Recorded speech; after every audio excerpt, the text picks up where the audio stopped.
Hello tout le monde, ici je t'arrive pour la Cooldown TV, j'espère que vous allez très bien, je vois que vous êtes de plus en plus nombreux à suivre les shorts et ça fait super plaisir. Mais à quoi ils servent? Est-ce que c'est vraiment des pièges qui sont vraiment implaçables ou est-ce que c'est des tactiques qu'on ne retrouve jamais dans les parties? Eh bien oui, on peut les retrouver dans les parties pour certaines, d'autres sont plaçables à bas niveau et ne marchent concrètement pas à haut niveau. Et ici, dans cette vidéo, je vais vous présenter du coup une tactique qu'on a vue dans un short, dans la française d'avance, et que j'ai réussi à mettre dans un match qui m'a permis d'atteindre mon pic elo, c'est-à-dire 1644. On se retrouve tout de suite.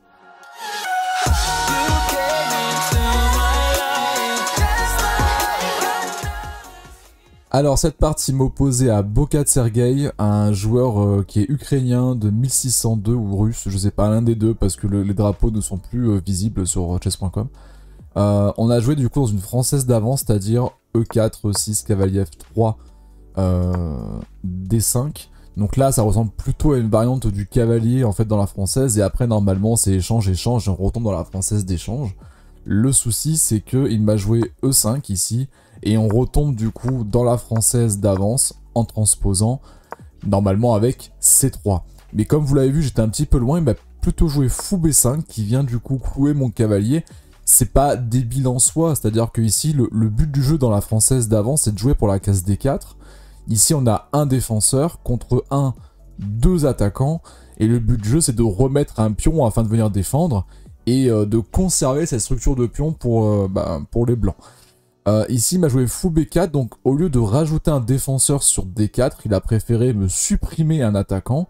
C'est pas mauvais, mais c'est moins précis, c'est pas un truc qui est vachement bien. Parce qu'ici, je pourrais prendre, par exemple, bon, il reprendrait avec le cavalier sûrement, et je serais un petit peu embêté, enfin quoique non, en fait ça se défend. Mais du coup, je mettrais à mal sa chaîne de pions. Et ici, je me suis dit, tiens, c'est peut-être la possibilité pour moi de venir du coup mettre une tactique qu'on a vue dans un short. Et ce short du coup je vous le place quelque part autour là, vous n'avez plus qu'à cliquer dessus. C'est fou D7. Donc fou D7 est un petit peu moins bon que c'est prend D4. Mais ici vous reconnaissez un short du coup qu'on avait fait ensemble. Et ce short du coup après petit rock, j'ai pu le placer. Donc ce short en quoi il consiste? C'est la prise en E5, donc le Lordi me dit que c'est un coup brillant. Bon, c'est un coup brillant que maintenant vous connaissez. En fait, c'est vrai que c'est dur à trouver quand vous avez pas, quand vous avez jamais vu ce coup-là. Mais une fois que vous l'avez vu, le thème va rester et c'est quelque chose que vous allez pouvoir caler très facilement. À chaque fois que vous allez avoir du coup cette position avec la structure de française qu'on peut retrouver d'ailleurs dans une sicilienne, qu'on peut retrouver dans un gambit dame refusé par exemple, c'est des thèmes qu'on peut retrouver, quoi, c'est des structures qu'on peut retrouver, et avoir du coup cavalier foufou ici, et cette structure de pion à la française, bah vous avez toujours ce cavalier prend E5 qu'il faut regarder pour voir s'il est possible du coup de le placer. Donc ici il y a deux possibilités, soit il y a prise du cavalier mais on prend le fou, soit on vient se faire prendre le fou sur échec et le cavalier se replie dessus, donc ça c'est la solution qu'il a choisie. Et viré tourne, quand on arrive dans cette position-là, eh bien j'ai gagné un pion, j'ai gagné du coup un petit peu le combat du centre quasiment, il reste plus qu'un pion ici, il va être très dur à défendre. Moi je vais pouvoir le sacrifier contre un pion de l'aile, et même s'il vient de le protéger, en fait il va jouer qu'un pion isolé, alors que moi j'ai deux îlots de pions, donc c'est quelque chose qui m'est avantageux dans tous les cas. Mais il va prendre ici en T5, et du coup ça me permet de libérer mon fou. Résultat des courses, j'ai gagné le combat pour le centre, c'est la premier objectif des principes d'ouverture. Et deuxième chose, j'ai des pièces plus développées que les siennes, donc j'ai 2 sur 3 dans les principes de l'ouverture, j'ai acquis le centre, donc j'ai gagné le combat pour le centre. Deuxièmement, j'ai développé mes pièces plus vite que lui, et bon, il me reste plus qu'une pièce à sortir, il en reste 2 à sortir.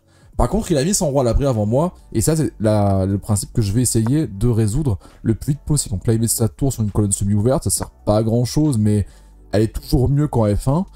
Ensuite, bon, cavalier F6, j'aurais pu jouer la dame ici en B6 pour venir taper un petit peu sur cette position que la tour a libérée.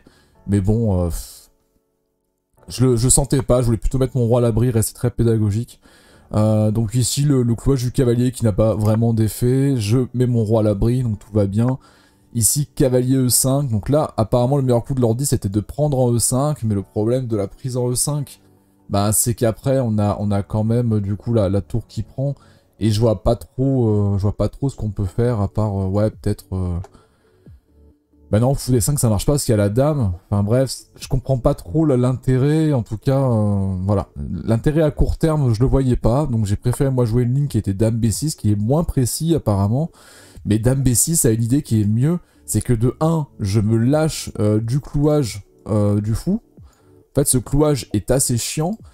Et deuxièmement, je vais pouvoir venir taper ici avec la dame, et je vais pouvoir, avec une batterie dame fou, du coup, taper sur cette ligne-là. Donc du coup, ça, c'est vachement important, c'est vachement sympathique de venir taper sur ces deux pions qui sont là, en même temps, tout en faisant que si le fou vient prendre ici, le cavalier revient, et se libère de l'emprise de celui-ci, et si jamais le cavalier vient là, et bien c'est ce cavalier qui vient reprendre et se libère du coup de l'emprise du fou. Donc en fait ma structure de pion ne va jamais être dénaturée. Et ça c'est vachement cool. Par contre son cavalier prend E5, bah imaginons que cavalier prend E5, fou prend, pion prend, bah non. Alors cavalier prend E5, tour prend, et ensuite on aurait fou prend, pion prend, et dame ici. Là je commence à avoir une position qui est beaucoup moins rigolote quoi. Et même si l'ordi dit que c'est plus 3, plus 4 pour les noirs, moi je me sens pas de la jouer.